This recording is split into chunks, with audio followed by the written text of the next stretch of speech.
Greetings, everyone, and welcome to a special Halloween month Comic Book Wednesday update. Yeah, so got some new horror comics for the collection and a couple of new superhero movies on Blu-ray.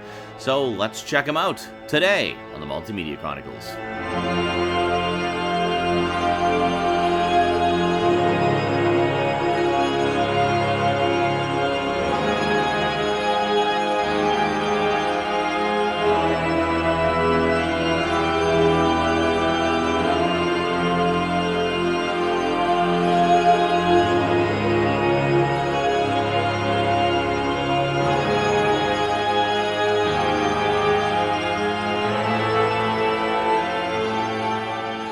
Welcome back. Alrighty, so let's start with the comics here, shall we? Definitely excited to get this one. I've really enjoyed this series a lot. This is one that I collected the first two volumes of. I'd never read it before. I'd heard nothing but good things about it, and it was my bedtime reading for a good while there as I kind of worked my way through it, and absolutely loved it. So this is the concluding volume of Werewolf by Night. Yeah, this is volume 3. Contains all the last of the issues. Has the first appearance of Moon Knight in it, which is pretty cool. Another character who I've heard a lot of good things about, but I've never read any comics of, so looking forward to checking that out. So this contains Giant Size Werewolf number 5, Werewolf by Night numbers 31 through 43, so that's the final batch of issues. It actually ran more issues than I thought. I thought it only did like 31 issues, but apparently not. I don't know why I was thinking that. Also contains Marvel Premiere number 28, Spider-Woman numbers 6, 19, and 32, Marvel Team Up number 93, Ghost Rider number 55, Moon Knight numbers 29 and 30, and a backup story from Marvel Premiere number 59. So pretty cool. So after after issue 43, which is roughly the first half of the book. The last half is all guest appearances. Even though Werewolf by Night was done as a regular series, he kept guest appearing like crazy all over the place. Like, there was still a lot of popularity and interest in the character, and he just kept reappearing all over the place. So anyway, great series. I cannot recommend this highly enough if you're a fan of that old school 70s horror style. Just a wonderful continuing story, and yeah, so at some point this month, I'd like to do a bit more in-depth of a look at it. So look forward to that, because I've got quite a lot to say about this, and we'll do that another time. Next up, this is a nice little addendum to the Marvel Horror Pantheon. We have Marvel Horror, the Magazine Collection. Now, if you've read or collected or flipped through stuff like Werewolf by Night or Monster of Frankenstein or The Tomb of Dracula, collected editions, you'll know that they always make sure to reprint the stories featuring those characters that appeared in the various black and white horror magazines like Dracula Lives and Legion of Monsters and Monsters Unleashed and stuff like that. So what this is a compilation of all of the other stories from those magazines, because the ones in the individual, character-based volumes only feature the characters from these magazines that feature those characters. Man-Thing is another one. But, so that left a lot of other stories from those magazines that were left unpublished. They've never really done just a definitive collection reprinting specifically those magazines in full. They've only kind of focused on the stories featuring the characters and such. But, so what this is a collection of all the other stories from those magazines. So you got a whole bunch of cool stuff in here, like featuring Gabriel Devil Hunter, Lady Demon, the Death-Dealing Mannequin, stuff from The Haunt of Horror, and all kinds of backup features about supposed real monsters. There's some early Blade adventures in here. Some really cool stuff. It's a great little collection. It's not as thick as the other like these. Like, this is like 500 some odd pages. This is 265. So it's not as thick, but there's definitely some great treasures in here. And if you're a fan of the old Marvel horror, then I definitely recommend checking it out. I mean, and the artwork in this is just fantastic. This beautiful black and white artwork. And this is all from their, kind of more mature themed horror comics. They're black and white line. You know the ones I'm talking about. Stuff where like Savage Sword of Conan came from and whatnot. So this is all their horror stuff. By the way, this is Blade. This is what Blade originally looked like on the cover there. Yeah, most of you probably know that already. But he had quite a different appearance from his more kind of black and, more leathery, like leather outfit badassery that we saw later.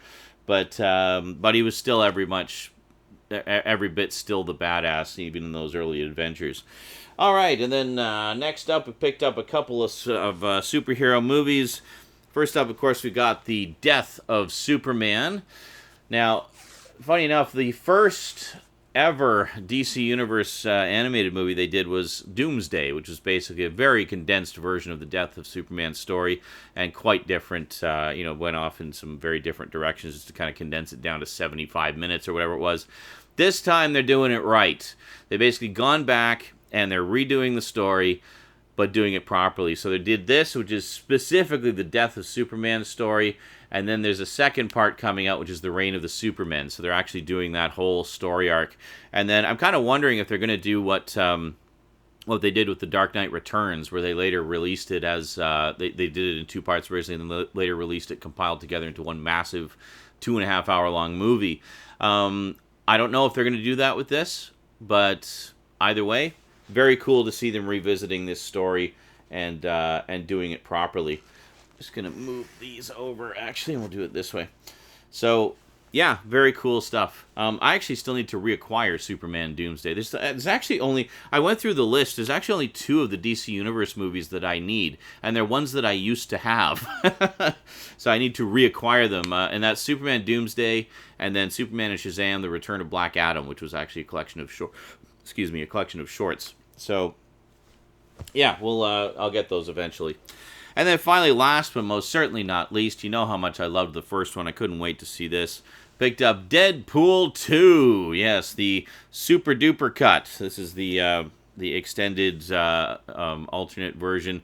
And this is I picked up the 4K edition just because, I don't know, it didn't cost that much more than the regular Blu-ray edition, and it of course has the Blu-rays as well. And I thought it was kind of funny how they labeled the discs here. So Deadpool 2, the Ultra HD, hashtag new formats rock, and then the Blu-ray edition says hashtag going strong since 06, which is of course when Blu-ray was introduced. And then the super duper cut on Ultra HD is hashtag longer and packed with pixels, and a little thing of Colossus there. And then the Blu-ray says hashtag longer is better. So there you go. Gotta love how everything's a dirty joke with Deadpool. I watched this basically as soon as I got it, and I absolutely loved it. I think it is every bit as good as the first one. I know, as people often are, opinion seems to be a little mixed. Some people prefer the first one, some people prefer the second one. I honestly think it was better than the first one, but not by much, but very slight edge. I think simply because we're already past the origins, so we can just kind of get right into some Deadpool shenanigans. And come on, the whole scene with X-Force springing into action, oh my god, just like laughing until I could barely breathe. That was so funny. But great stuff, loved it. I even got my mom into Deadpool. When she last visited, I guess it was last Christmas, I showed her the first one, and she loved it and just laughed her butt off, and then watched it again when it was on one of the pay TV channels the next day. And then I told her that the second one came out, and she said, oh yeah, I remember the first one was really funny. It's like, yeah. So she bought the first one and the second one on the same day, and she's going to basically marathon both of them. So I can't wait to hear what she thinks of the second one. Sadly, she doesn't have a Blu-ray player. She only has DVD, and I don't think the extended cut's available on DVD. I think it's only available on Blu-ray and Ultra HD. But what can you do, huh? Maybe we'll watch the extended version when she comes out to visit next. Alrighty, well that is it for the comic book stuff. Didn't have a lot, so I figured I'd talk about them a little bit more.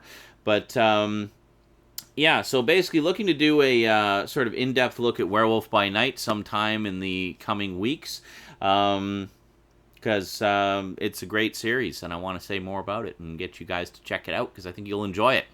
And yeah, and just actually the Marvel horror stuff in general is great, and I'm all excited about it because a lot of it is new to me. Like I completely, it came out originally a little bit too early for me. I was like 2, I think, or no, -1 when it originally came out. So by the time I was old enough to sort of read comics and appreciate it, they were gone. They were done. Things had moved on. The only experience I had with Werewolf by Night was I have issue number 6 of Spider-Woman in very tattered, well-loved condition. But that was it. That was the only time I had ever seen anything of Werewolf by Night.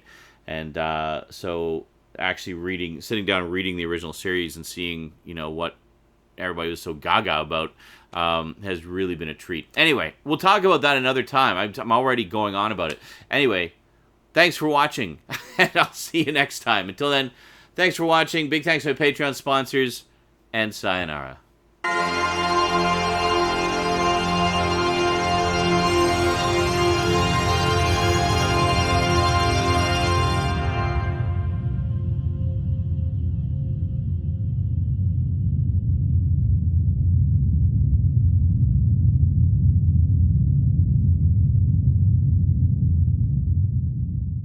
Welcome back. Alrighty, well, let's check out the comics first here, because I know that's what you're here for, right? So first up, last